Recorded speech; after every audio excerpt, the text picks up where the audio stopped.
wabarakatuh. Baiklah, di sini kami kelompok 8 akan menjelaskan permasalahan yang terjadi pada perusahaan Nokia dan penyebab kebangkrutan yang terjadi pada perusahaan tersebut. Di sini saya sendiri, Nyai Septiani Kristanti, sebagai moderator dan pemateri 4, serta ketiga teman saya yaitu Rosalia Amanda Putri sebagai pemateri 2, dan Latifah Mulyasari sebagai pemateri 3, serta Rahma Fitri Noprianti sebagai pemateri pertama. Baiklah, tanpa berlama-lama, presentasi ini langsung saja dimulai. Silakan untuk Rahma Fitri untuk melakukan presentasinya. Waktu dan tempat dipersilakan. Permasalahan perusahaan Nokia. Next. Baiklah, di sini saya akan menjelaskan tentang Nokia. Nokia merupakan perusahaan elektronik yang sempat menjadi perusahaan terbesar di Finlandia, bahkan di dunia. Pada tahun 1865, Fenrik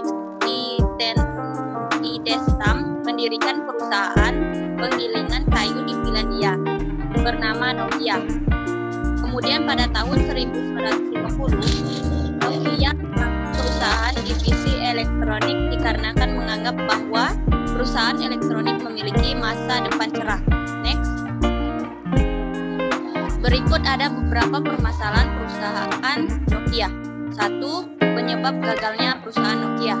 Penyebab jatuhnya perusahaan yang menjajai pasar elektronik ialah terlambatnya menyadari perusahaan dari kebiasaannya masyarakat dalam hal teknologi. Baiklah, saya di sini akan melanjutkan materi yang telah dijelaskan oleh Rahma. Penyebab dari gagalnya perusahaan Nokia dibagi dalam dua unsur, yaitu internal dan eksternal. Internal, permasalahan internal yakni kualitas teknologi yang kalah dari Apple, arogansi jajaran manajer, dan lemahnya visi perusahaan. Next. Eksternal, smartphone booming. Semenjak pertama kali munculnya smartphone, iPhone, dan Android, pengguna mobile phone sangat cepat dalam melakukan transisi ke smartphone dan meninggalkan ponsel Nokia. Persaingan bebas. Persaingan bebas membuat seluruh perusahaan termasuk Nokia berkompetensi ketat dengan perusahaan lain. Yang tercepat, termurah, dan terbaiklah yang akan menang. Smartphone murah. Vendor smartphone Cina dan Korea mengeluarkan smartphone low cost untuk menyaingi kerajaan Nokia di negara berkembang. Selanjutnya, permasalahan yang dihadapi perusahaan Nokia. Kemampuan Nokia dalam berinovasi sebenarnya sudah tidak dapat diragukan lagi. Terbukti dengan kemampuan Nokia bertahan selama 14 tahun merajai perangkat lunak elektronik global. Akan tetapi, bencana mulai datang ketika Apple mengeluarkan inovasi terbarunya, yaitu telepon genggam layar sentuh yang didukung oleh berbagai macam program aplikasi. Samsung pun ikut turut memperparah keadaan Nokia, yaitu dengan mengeluarkan produknya yang bekerja sama dengan Android, Google. Hal ini menyebabkan masyarakat lebih beralih pada Samsung dan Apple yang tentunya sudah lebih canggih dengan penggunaan sistem Android dan iOS yang dibandingkan dengan Nokia dengan program sembiannya. Adapun dampak perusahaan Nokia terhadap Finlandia, Nokia menyumbang 1,6% GDP Finlandia dan 14% total ekspor Finlandia.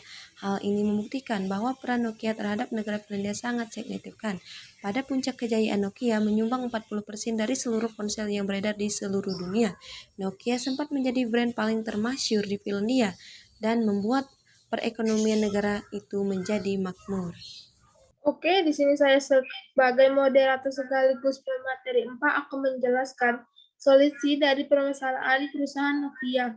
1. Ketika masih di puncak pasar elektronik global, seharusnya Nokia mampu menghasilkan inovasi-inovasi dan kampanye-kampanye yang lebih agresif. Namun, Nokia mengalami dilema inovator. Nokia terlena dan ragu untuk membuat inovasi yang drastis karena khawatir inovasinya akan menghantam produk utamanya yang saat itu masih laku di pasaran.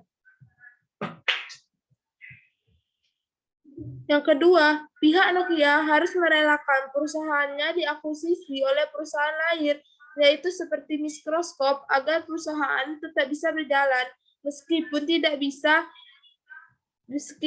bisa berdiri sendiri. CEO Nokia harus memiliki salah satu dari 5 karakter entrepreneur, yaitu mampu menghadapi ketidakpastian dan risiko dalam perusahaan. Dalam hal ini, CEO Nokia kurang tanggap dalam menghadapi ketidakpastian, juga kurang cepat dalam memutuskan decision pada saat ambang-ambang keterpurukan Nokia. Baiklah, itulah penjelasan sedikit dari kelompok kami tentang kebangkrutan yang terjadi pada perusahaan teknologi dan handphone Nokia. Jadi, dari penjelasan tadi dapat disimpulkan bahwa Nokia merupakan perusahaan elektronik yang sempat menjadi perusahaan terbesar di Finlandia, bahkan di dunia. Akan tetapi, pada saat ini, kejayaan Nokia mengalami kemunduran yang ditandai dengan menurunnya saham Nokia dan juga penurunan store Nokia di berbagai negara.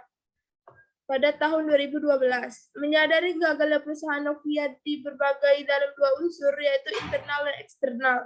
Samsung dan Apple merupakan awal dari kegagalan Nokia karena perangkatnya yang tentunya lebih canggih dengan penggunaan sistem Android dan iOS yang dibandingkan dengan Nokia dengan program Symbian-nya.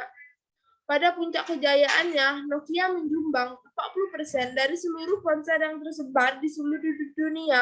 Namun kemudian dominasi Nokia luntur drastis semenjak kedatangan iPhone, kemudian deretan ponsel Android. Kejatuhan Nokia membuat ekonomi Finlandia terhantam dan memicu resesi ekonomi terpanjang di Finlandia. Oke. Sekian penjelasan dari kelompok kami tentang kebangkrutan yang terjadi di perusahaan Nokia.